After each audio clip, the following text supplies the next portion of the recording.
There is nothing wrong with your internet. Do not attempt to adjust your settings. We are controlling the podcast. We control the squealing and the screams. We can make your heart flutter, your eyes blur from tears, or sharpen your mind to crystal clarity. For the next hour, sit back. We are in control of what you hear. We repeat, there is nothing wrong with your settings.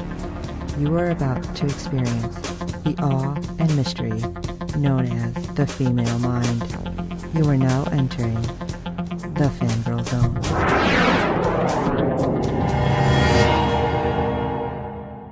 Hello everyone and welcome to SyFy Talk in the Fangirl Zone, a podcast where we discuss shows on the SyFy channel. I'm Sean, Fangirl S. And I'm Steve, and tonight we'll be discussing episode 1 of season 3 of Wynonna Earp. Woo! Yeah, we I'm needed this so back excited. badly. Oh my gosh, this was amazing. It was crazy and awesome, and it jumped right in, and I was not expecting the way this jumped in. Right. I kind of expected to at least get some backstory of Mama, and no, we went right into dealing with monsters. Right. It's crazy. But all right, before we get into all that, because we're super excited, we have ratings. Yes, we do. All right. The Monday sneak peek for episode 1 brought in a 0.09 in adults 18 to 49 with 0.371 million viewers, making it the 109th overall cable show. And then on Friday, when it aired regular time, it brought in a 0.12 in adults 18 to 49 with 0.418 million viewers, making it the 63rd overall cable show. Which I really think there's more than that. And part of that has to do with the next thing you're going to say. Yes. It was announced once again at San Diego Comic-Con that Wynonna has been renewed for season 4. Which is amazing. Yes. But also at San Diego Comic-Con, although we were not there and we were very sad about that. Yes. Several of our friends were there, and there was a huge viewing party with the cast. So I swear our numbers are even higher. I don't know how many people, but from what I understand, there's actually multiple viewing parties going on. I'm sure there were. So whoever couldn't get into like the viewing party, there was a bunch of them having viewing parties everywhere. So I think that's amazing. And too bad it only counts as one TV at a time. Right. Yeah. You got 5,000 people watching a super big screen TV. It Right. Count more than one. Which I don't know if any of our listeners were there and can share pictures. I think a few of our friends are going to be passing along some pictures. I cannot guarantee that. Right. But all you got to do is search out Wynonna Earp at San Diego Comic-Con, and I'm sure you guys will see the pictures. Oh, yeah. All right, so let's jump into episode 1, Blood Red and Going Down. When a mysterious bus full of sexy strangers rolls into town, Wynonna must figure out why they're in purgatory before the entire town falls under their spell. All right, so it was pretty funny, though, when they do roll in, which I know I'm kind of jumping, because Nedley was just hilarious, which we'll get to that, but Yes. he was just cracking me up. I love that he's back, because I get really worried about some of our cast, Yes. like our fringe group. But we open up, so I'm laughing already, Yeah. at Pussy Willow's with Nicole and Waverly up on a rooftop talking about guns and kind of flirting at the same time. Right. And then we flip inside the bar and you have Wynonna riding the mechanical bull with a beer in her hand. And I did tweet, I'm like, how many times did you have to do that? Right. Because I feel like I would have broke character and just been busting up laughing myself. Right. And I don't know if you've seen it. I don't remember exactly if it was something they played like after the show or just in between. And it was kind of like outtakes where she was laughing and she said, I feel like everybody's judging me. I was cracking out and I'm like, I could totally do that. Right. And I'm like, and I think, no, I couldn't. I'd probably end up like falling right on my head and break my neck. Right. Even if it was going slow, it doesn't matter. Yeah, it kind of gave me a just a little bit of the flash dance vibe to it. Even though she was on a bull instead of dancing. I just feel like, too, like they're showing this Okay, so you see Waves and Nicole, so you know that they're at least there, but Right. you don't know Something's going on. Wynonna. Right. Exactly. Yeah, Something is going on, but we have no clue. right. But then when Wynonna suddenly vomits and she's kind of tossed out of the bar, and I'm like, uh-oh, maybe they're just following her because she's on a bender after everything that's happened. Exactly. That was And the whole setup. And you go, oh, now I get it. right, because suddenly there's a bunch of revenants and they're taunting her. And they're like, oh, it only took having a baby to break the air. Right. And I was like, oh, dude. And then Wynonna's not quite so drunk as they thought she was. Yes. I was worried, though. I really was thinking, oh, crap, what's going on? And it turns out that she's not alone, or not even as alone as I thought she might be. Right. Because Dolls, Doc, and Jeremy are all there to help beat down these revenants. With Sniper, Nicole, and Waverly up top. So, yeah, this was a carefully plotted plan. Obviously. I was scared, though. I'm going to admit it. I know it was only the first few minutes, and I was like, oh my God! Yeah. What is she doing? But Wynonna uses Peacemaker, basically take them all down, except one. And this is where things got kind of weird for me, because she's grilling the final revenant on where Bolshar is, and he doesn't want to tell her, but then I'm thinking maybe he really doesn't know a whole lot. Right. Because as it progresses, it seems that, like, nobody wants to know where Bolshar is. Right. So maybe they're thinking, well, if Bolshar is on Earth, I would rather be sent back to hell. Just kill me. Yes. I believe that was the Revenant's thinking at that point in time was, I'm not telling you anything because I don't know, but I don't want to know. So send me to hell now. Which that's kind of worrisome, don't you think? Oh, absolutely. Like the way that setup is? Like, Absolutely. They don't want to know. They want to get off Earth. They'd rather go back to hell. I think we should really be worried. Yes, absolutely. And let's talk about Nedley. I love this. Because you see him, like, at the border of purgatory, right by the sign, and his, well, I can't say his partner, his deputy, or whoever the heck is in the car with him, is holding the radar gun, but apparently he fell asleep. Yeah.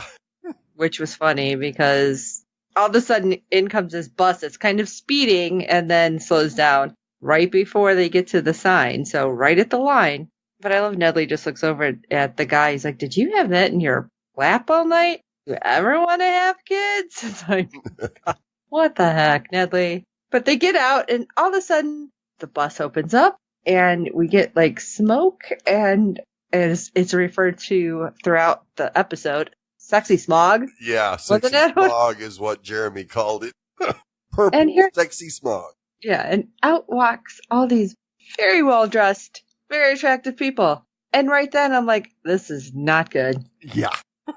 And this is what kills me with everything that has happened. Everything. Why, Nedley, do you walk up to these people? Exactly. You tell them to get back in the bus and go on their way, or you're going to start shooting. I mean, you know something isn't right because they come up and they're like, is this the Ghost River Triangle? Back up past the line. I'm guessing they can't come through because they stopped so suddenly. Right. But no, Nedley, our sweet Nedley, gets his face touched ever so slightly, and he ends up succumbing to their will. Yeah. Sure, come on in, folks. Why not? I love it because he's like, yeah, why not? We haven't had vampires before. So nonchalant. Right. But then when he turns, he's like, you're not going to do anything laying there. And we see the person who was his partner for the day, at least, laying there dead. Yeah. Guess it's a good thing we never learned his name. Yeah. Exactly. Poor guy. Yeah. And weird. Because everything that's going on, I feel like they should have had some kind of break, but I don't think it's been that long. Well, they do kind of mention, but not exactly. Like exactly how long it's been, right? I can't remember. Right, yeah. I don't remember them mentioning how long it's been. Well, we get to see some couples, kind of, sort of. Yeah. Waverly and Nicole wake up kind of cuddling. And, I think the Way Hot community was just squealing with glee. Absolutely, they were. But then we hear something outside, and it's Wynonna yelling. And all of a sudden, Waverly's like, "Are you kidding me? They've been out there all night." And I'm like, "Uh-oh." Yeah. What the? This doesn't sound good. No. We go out, and we see in the barn that Doc and Wynonna were training. Only it kind of seemed half-hearted. Or was it just me? Like, Doc wasn't really trying to land any punches or do anything like he normally would. Right. Yeah, I think if they actually were doing this all night, they have to be wearing out by now. Right. And this is where I said, they're like, oh, this has been going on for X amount of time. And that's when I've drawn a complete blank. Right. But apparently Wynonna won. Who knows how many times this has happened. But Doc is pulling away and seems really, I don't know, almost angry with her. Right. And actually it was 19 weeks. Okay. I did So find that in the script. Oh, wow. So that was quite a while. Yeah, that's 4 months plus. Yeah. Okay. So I guess they did have a little bit of a break then. We just didn't have a break. We jumped in with monsters. Yeah. Waverly ends up finding Wynonna alone after Doc had left. And Wynonna's like, ever since we had to send Alice away, Doc won't talk unless he's angry or they're actually physically fighting. So I'm going to keep him angry and fighting. And Waverly is so sweet because she's like, oh, he loves you. He just needs time to grieve. And that's really sad because their daughter isn't dead. Right. They saved her. Yes. And that just makes me sad that he's like that right now. Okay, don't get choked up. Got it. Well, hey, guess what? We got a new case. Big surprise. Get the Scooby Gang together. Because it's a weird one. And what's worse, we're going back to Pussy Willows. It's like, hey, weren't we just there last night? Yeah. What happened between the time they left and this morning? Which really makes me wonder, because we don't know how close they came to having something happen to them. Right. And There's you can't bodies. blame it on the vampires because they were pulling up that morning. Right. So they weren't there. Right. But there's bodies and weird symbols. And it's like, okay, did somebody do this? Why did nobody run? Did they move the bodies? What the heck happened? And Miss Nicole seems to know stuff, as she says. This scares me. Yes, absolutely did. As much knowledge as she had about this. The work of the cult of Bolshar. And Right. that Black Badge has been tracking down these mass homicides since the 20s. What? Yeah. And That's this an isn't awful the long first time. time that's happened. And you go, uh-oh. And she does happen to say, now I can't remember if it's right away or later on, where like some more information kind of comes to her head. Right. That it wasn't all Black Badge. And it's like, uh-oh. Yeah. Because as she's looking at one of the women, she kind of freaks out and it's like, oh, she's going to go throw up. Okay. She runs to the bathroom. Now, I'm just saying that if you're a police officer, and I know you got to deal with some stuff, but normally you're not going to run off and throw up. No. Although at least you're not contaminating the crime scene, so that's a bonus. But you have Right. no idea. You haven't checked everything else out. Right. You could well be contaminating it. Which made me even more concerned. Right. I know. It's like, what does this mean? Everything is like, what does this mean? I think every little thing means something, and it doesn't. Right. This is what happens. Like, I'm trying to connect dots like way far out that have nothing to do with anything. But weirdly, hey, there's some guy in there that shouldn't be there. Right. Great. And who finds him? Wynonna. And he also decided to leave, I don't know, a little calling card. That's what I would call it. It's like a bloody handprint on a flyer. And it's like, what is this? And I still never understood that, even through the end. Like, what was the flyer about? Just something to get her where she needed to be? I think so. Okay. Or just to get her out of there. Right. Yeah. It was to get her out of there Okay. because, of course, it had her mom's name on it. So, I wondered how the heck we got to that point. I was Right. really confused watching that. And I'm like, I did not understand that at all. yeah, it had her mom's name on it, and that's where she immediately heads off to. Oh, okay. Gotcha. And that makes a whole lot more sense now. Yes. But Why does Mama know anything about the cult of Bulshar? That's what Wynonna's wanting to find out.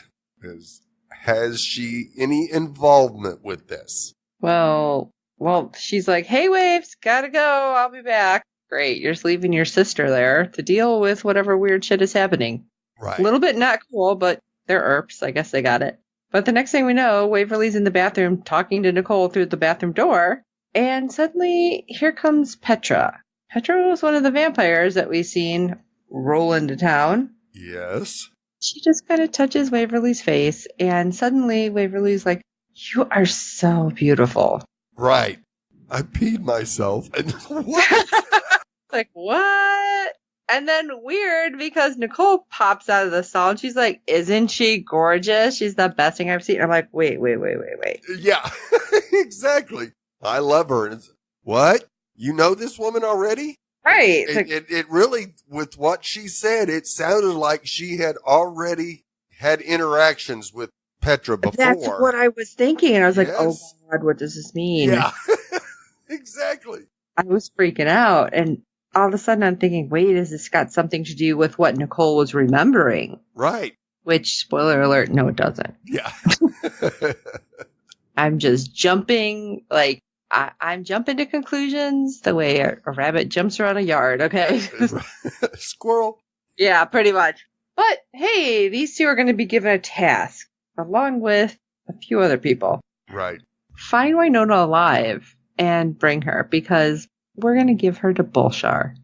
Oh, great. Say what? This is only episode 1? Yeah. The hell does this mean?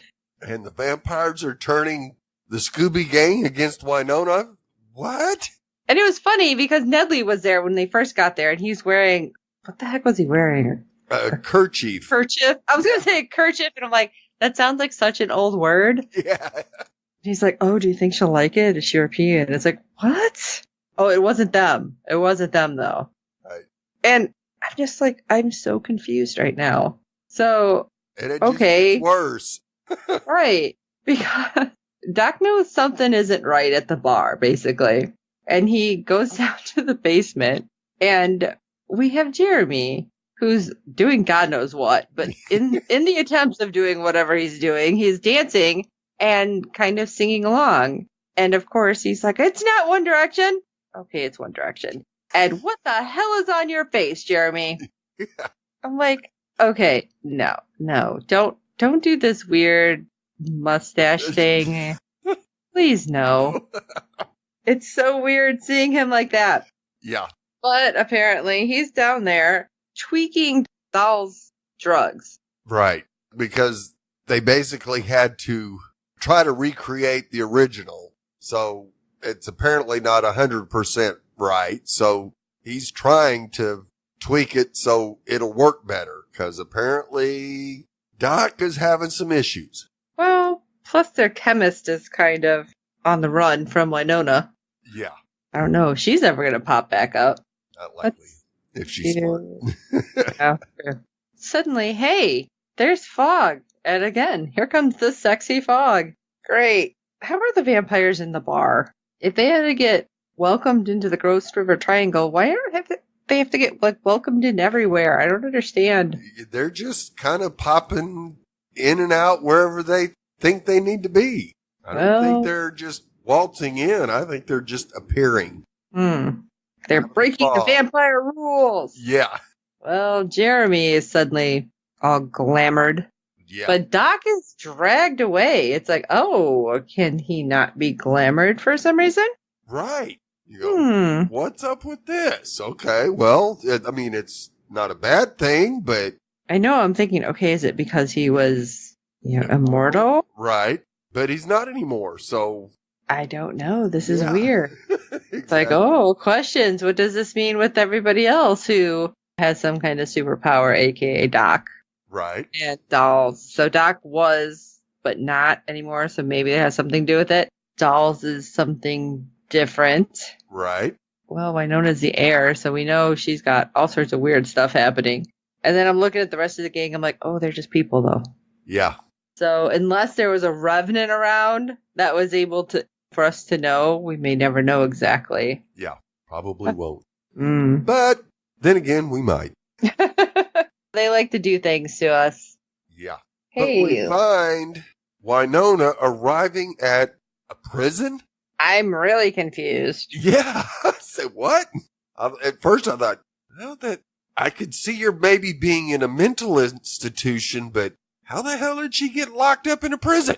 And this was really weird because at the end of last season, they were outside. Yeah. I thought it was like out in the mountains. If you're going to be at a prison / mental institution / we don't know where the hell it really is, they're not going to let you walk around freely on cliffs is all I'm thinking. Out in the middle of nowhere. So yeah, talk about something that really didn't make a whole lot of sense. This was one of them. Yeah. Now, I'd hate to say that because Wynonna's, we don't know this, but she apparently knew where to find her at the end of last season. So there seems to be some communication and some knowledge that Wynonna has that Waverly doesn't. So is this something that Wynonna did to make sure she didn't have any contact with Waverly? Or was it an agreed thing between Michelle and Wynonna? Interesting. We need some backstory badly. Please. But Wynonna decides to ask her mom some questions, but it seems like Mama Earp doesn't exactly want to talk, at least not to her. Right. Because apparently she's talking to somebody. Yeah.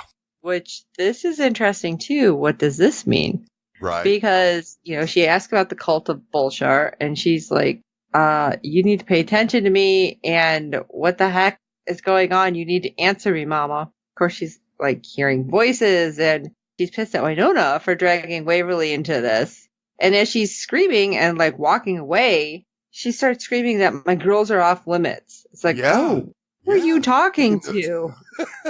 Yeah, are you talking to the security in the institution, or are you talking to somebody else? Because obviously things don't seem right. No. And you don't know, if it's just she's been really off and people aren't taking care of her, or if she really is hearing something. I mean, we have seen way weirder stuff, so right. I'm not putting anything past. Well, Wynonna decides, all right, you know what? Something isn't right. I want to see her file. And I love it because I'm assuming it was the warden or right, whatever guy in charge. He's like, no, I don't know who you think you are. And suddenly Dolls is there, and he's like, oh, she's a deputy marshal. It's like, crap. Yeah. That's right. Black badge. Oh, guess what that means? Paperwork. Except not necessarily in a good way. Right. Because most of it's redacted. Wow, how did that happen? That's government. Yes. This is just getting deeper and deeper every second. And it's weird because as they're trying to go through this, Dolls keeps telling Wynonna, you need to tell Waverly about her. You need to tell her what's going on. Okay, Dolls, how long did you keep your secret from the Scooby Gang? Right. And you're like, and granted, apparently this has been a while with Wynonna, but dude, you need to take it down a notch. Exactly. So Wynonna kind of boots him out of the truck, and Dolls ends up encountering Sexy Fox and Petra. But I don't know, her glamour didn't work, and that's why I'm like, question mark. Okay, because Doll's dragon powers make him immune, maybe? Well, makes me wonder. Yep, has to be. It but could that's be a good anything. thing. I mean, we know 2 have not fallen prey to this. So at least there's some hope. True. But I kind of wonder if Doc, who hasn't fallen prey to this, was even if they attempted it. Because he wakes up, he's handcuffed to a stripper pole on the bus. Yeah. Which is just funny. Yes. And we have one of the vampires who has this weird, I don't know what to call it. It's almost like a veil, but it's right, but it's beaded. Chains. Yeah. It's a beaded veil. It's weird. Kind of gypsy-ish. Yeah. That's a kind of Game of Thrones-ish, too. There was a particular scene way back in season 2. Right. Seems like ages ago. But anyway, there's a vampire who is Chantal Riley, who this was a question mark. Who is this person? Because she was on the panel. Right. in San Diego. Yes. We're not just going to have any rando up there. No. So what does this mean? See, and I knew about the panel and that this young lady was on it. Right. And I'm like, what does this mean? Seriously. Yes. And it gets weirder because she goes on about, I've heard rumors about Doc Holliday being around. And if you're really Doc Holliday, you have to prove it. And you need to be on Team Vampire and Team Bullshit. And he's like, whoa. The hell are you talking about, lady? Right. Because first it's like, oh no, I don't know who you're talking about. And then, let's test who you are. Right. And ends up like electrocuting him. Yeah. And it just keeps going on. And I mean, it's a little later on, but all of a sudden Doc knows who this person is. I'm like, hold up. Yeah. Again, can we get some backstory here? We need to sit in front of the fireplace and I need some story time. Yes. Exactly. I don't understand. And it's not that I'm so like, oh, what's happening? It's just like, oh my God, what's happening? If that makes sense. Exactly. Yes. It was a frantic episode, and trying to keep up with everything that was going on was tough enough, but then not knowing the backstory that there's got to be, and it would just make it so much easier. There's got to be all sorts of backstory, and it's going to make me crazy not knowing some of it. So I'm guessing At some point, if she was up on the panel, we're going to find out at least this backstory. Right. I definitely believe we will find out the connection that they two have. Okay, good. But hey, what is happening? Yeah. WTHIGO. What the hell is going on here? I have no idea, because the homestead has purple fog everywhere in the barn and everybody's super dressed up. What? Are we just chilling out at home in like sequins gowns? What is going on? Well, hey, Waverly, Nicole, and Jeremy are all ready for a party, and there's some blood over here. What is this? Yeah. And next thing we know, Nicole knocks Wynonna out. And when she picked up the gun, I'm like, uh-oh. Yeah. I was worried. We knew the Revenants couldn't pick up Peacemaker, but apparently it's okay if just a regular human being can pick it up. I knew she could pick it up, and I know it doesn't work. Right. But I was worried what the heck was happening. I'm like, uh-oh. Yeah. And then they get the bright idea to take her to Bullshit in a coffin. Now, where the hell did they get that? Oh, well, I guess the vampire brought the coffin. Yeah. But hey, there's a house party. And what? It's for the last night on Earth for people here. Wait, what? And we have a VIP room for all the people of, the original families. Right. And they'll all be presented to Bullshit. And when it happens, too, and they're like, oh my gosh, Waverly's like, oh, that's me. And Nicole's like, but then we're going to get separated. And I thought somehow, because the way Nicole kept, like, talking to Waverly and then, weirdly wavering on the subject. Right. Like, I thought she was going to, like, snap out of it. Right. But that did not happen. No. I don't know. But we end up finding Dolls. Well, not finding him, but seeing Dolls find Wynonna. Which is like, how did you get in there? How did nobody see you? Yeah. What is going on? Again, this was just a big, like, what? Like, all through the whole thing. Right. But of course, they aren't communicating with each other as far as who they haven't been able to glamorize. You would think that Petra would let everybody in the gang know that, oh, this guy, he's something different. You need to watch out for him. And yeah, she just like forgot about him. There. Yeah, but no. It's like, no big deal. Yeah. Apparently she didn't know. Right. Oh, that's what you get for not knowing, because Dolls was super excited. He had a vampire slaying kit. Yeah. I've never had a chance to use this. And it's like, okay, bring it down a notch, dude. Well, they need stakes. Thankfully, there's a bunch of chairs down in the basement.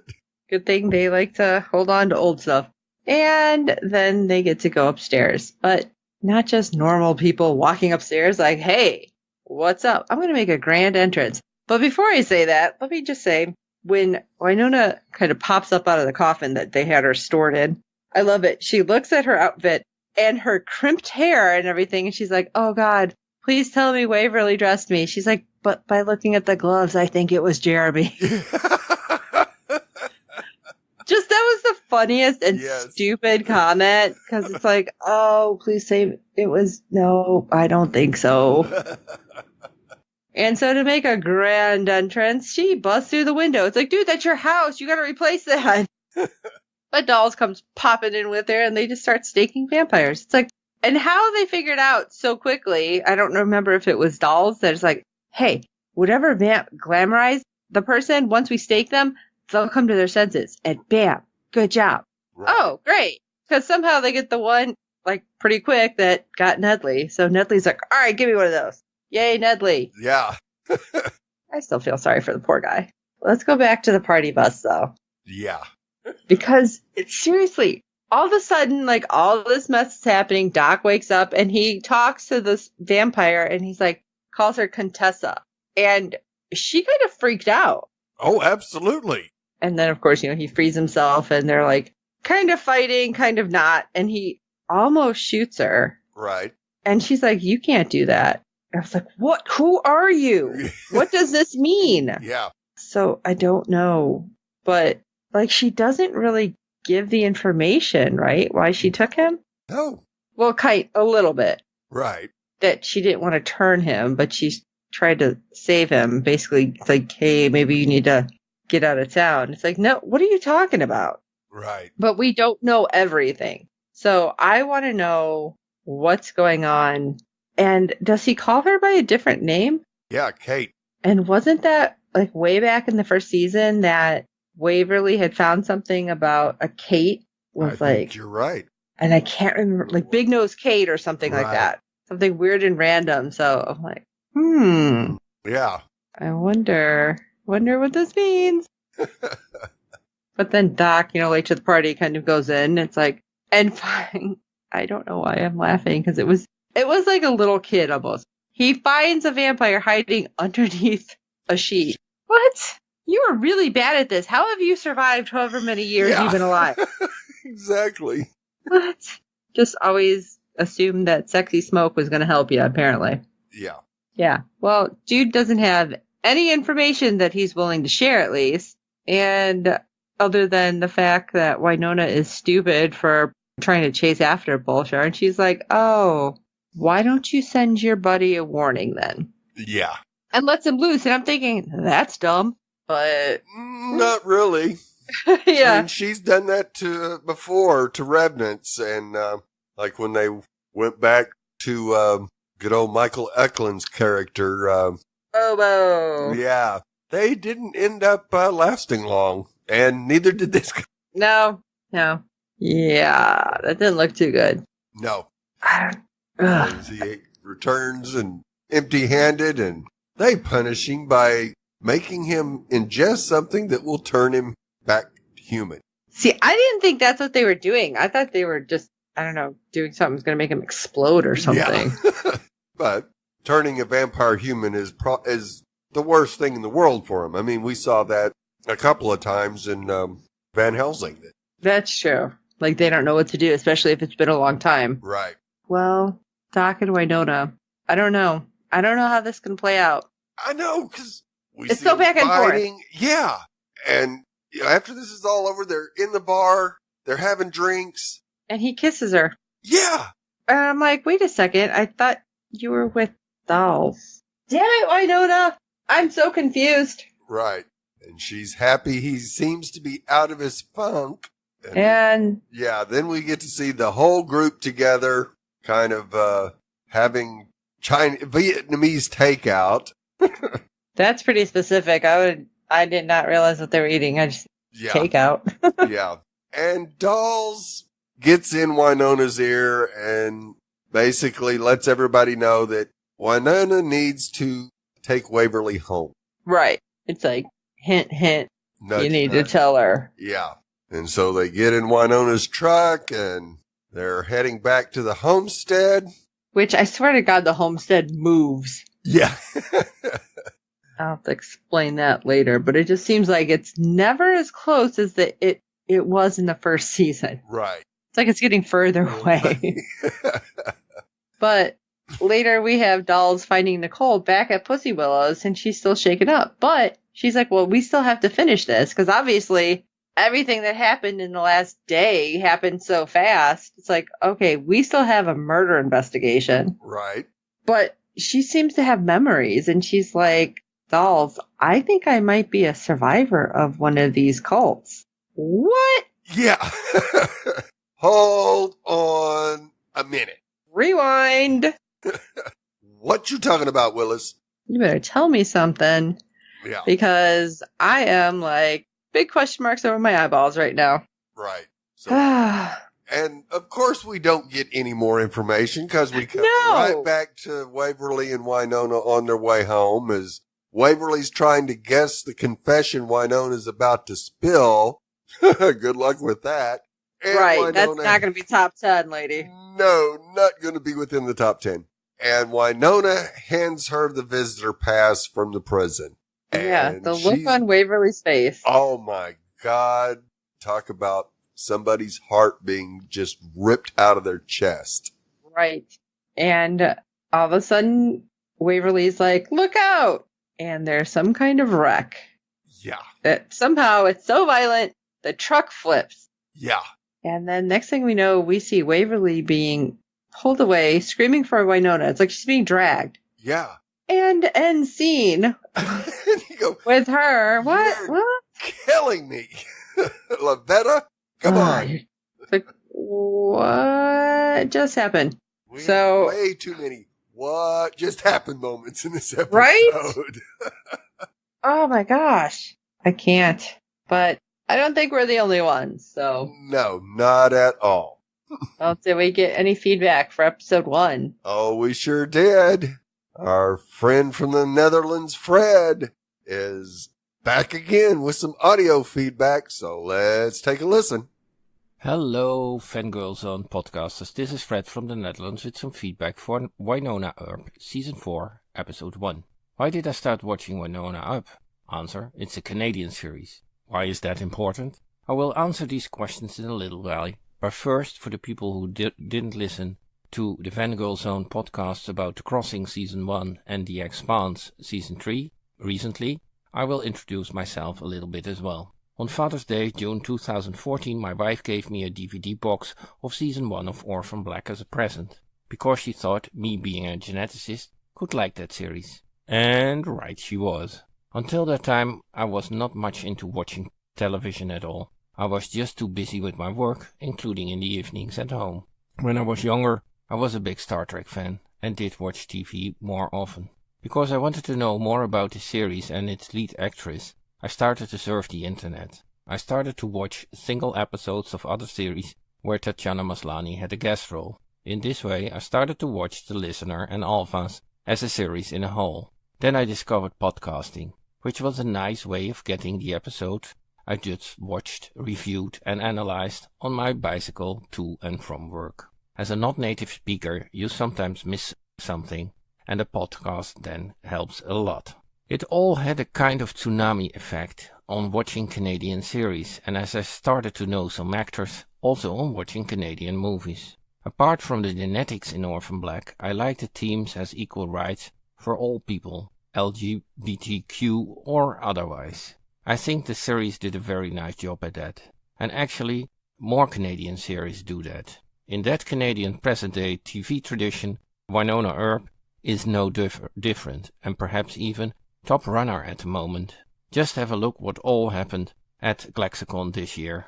Glexicon is the largest multi-fandom event for LGBTQ women and allies, celebrating LGBTQ women and characters in TV, film, websites, comics, books and more. Funny thing, what I just told you, is that the first two series, besides Orphan Black, I started watching were The Listener and Alphas. David Strathairn plays a lead role as Dr. Lee Rosen in Alphas. We just saw him as Commander Class Ashford in the latest season of The Expanse, which just had finished. In The Listener, Melanie Scrofano plays the girlfriend Tia of the protagonist of that series, Toby Logan. I already liked Melanie in that role and even looked her up on IMDb to see in what other series and movies she had played. I'm talking about 2015 here. So although she didn't have a major role in The Listener, I still liked her so much that I looked for more stuff about her. So you can imagine how nicely surprised I was that when I discovered Wynonna Earp as a series, that she was playing the lead role. I quickly got into Wynonna Earp craziness. On the 4th of January, I booked a ticket for the Earpapalooza Wynonna Earp fan convention in Minneapolis coming October. At that moment, I only had seen half of season 1. Just before season 3 started, with the episode at hand, I finished watching season 2. Okay, enough general talk. What about this episode? Well, I like to see them all back, all the actors, and I probably have to see this episode a second or even a third time, because it all was a bit over the top for me. Perhaps a season premiere needs that. Very high pace, too hectic, too many peculiar, to me unknown English words I had to look up. And you have to know that on Netflix in the Netherlands only season 1 is available with Dutch subtitles. There were just too many so-called funny one-liners. Some of them were really funny, though. I think I'm too negative now, so I will stop giving feedback and we will re-evaluate after rewatching. I did like seeing Chantal Riley, Vampire Kate, aka the Contessa, in this episode. She also plays one of the major roles in as Detective Trudy Clark in Frankie Drake Mysteries, another very nice Canadian series, which will have its second season next September. It's more or less a Canadian version of Murder Mysteries. And as said earlier about Canadian series, a women-driven show, just like Wynonna Earp, with strong female leading roles. In that series, my second favorite Canadian actress, Lauren Lee Smith, plays the role of Frankie Drake. The same Lauren Lee Smith plays the second lead role as Detective Michelle McCluskey in The Listener, next to Greg Olejnik, who plays Toby. The vampires in this episode of Wynonna were a bit monsters of the week, although 2 are still around, of which Kate, the Contessa, is one of them. Doc calls her Contessa or Countessa, I'm not sure. She came back for him, so they obviously have some history together. I expect she will stick around because Chantal Riley was with the rest of the cast at San Diego Comic-Con. They probably would not have done that if she was just in the 3rd season for 1 or 2 episodes. So, that was all for now. Till next time, greetings, all the best, Fred. Well, we definitely agree with you, Fred, on the Canadian series. We have fallen in love with many of them. Yes. And we're really glad that your wife gave you the season 1 of Orphan Black as a birthday present. As a Father's Day present. That was awesome of her. Yeah, I confused my husband making him watch because he couldn't sit and watch the whole thing. So I'm glad that you got into Wynonna Earp too. Yes. So quick. And you did Earpapalooza? Oh, no, you're going to do Earpapalooza. Sorry. Right. So you'll have to tell us how it is because neither of us are able to make that one. Right. We're counting on you to be our reporter, the Fangirl Zone reporter at Earpapalooza in Minneapolis. And hope you have an awesome time checking that out. And it was really cool seeing it. And Twitter was blowing up, actually, that they actually got on national television talking about Earpapalooza, promoting this. Right. So that's awesome. So I'm sure you're going to have an amazing time. And I don't know, it was, of course, high paced, very hectic. And I don't know how I feel about the vampires myself, but it seemed to be kind of a segue to where we're going. Right. Yeah. So I'm not too upset. It seemed to be more of a setup. Yeah. They were so another one of the cults of Bolshar, but I don't think we've seen the real ones yet. Like I said, I don't think that the vampires were the ones who did that mass murder. So they're somewhere in Ghost River Triangle. We just don't know who and where they are. Because I don't think that Bolshar's one right-hand man that we saw could have done that himself, but I could be wrong. Right. And yeah, like I already said, I believe that Chantal Riley does definitely have something happening this season, because it would make sense for her to just be on stage. Because if you look at all the shows that have ever had big panels, none of them have had just like a person who's only been on 1 or 2 episodes up there. Yeah, no. Well, I definitely believe this character is going to play a very important role as the season goes along, because I have a feeling she's going to have information that the Scooby Gang is going to need and will not be able to get it out of her. And we just get another one of those wedges to get between Doc and Wynonna. Just everything. Just as soon as they're back together again and Doc seems to be over his issues, well, another woman's going to show up, just like our Revenant chemist last season. Right. So thanks for everything. We're so glad that you are jumping on with Wynonna. And for everyone else, don't forget, send us your emails, your thoughts on the show. Thank you guys who are just popping stuff up on YouTube.